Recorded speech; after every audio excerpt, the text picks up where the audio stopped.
Libre après 3 semaines de captivité. 137 élèves kidnappés dans le nord-ouest du Nigeria et libérés quelques jours plus tôt ont enfin pu retourner chez eux.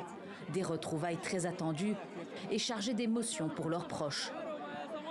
Je n'ai pas dormi au cours des 21 jours derniers, pendant toute la durée des recherches pour libérer nos enfants de captivité.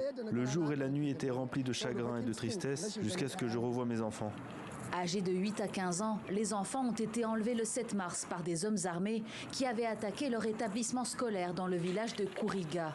Les autorités locales ont réussi à les retrouver et à les secourir dimanche. Avant leur retour dans leur famille, les otages ont fait l'objet d'examens médicaux et psychologiques. 6 d'entre eux ont dû être hospitalisés.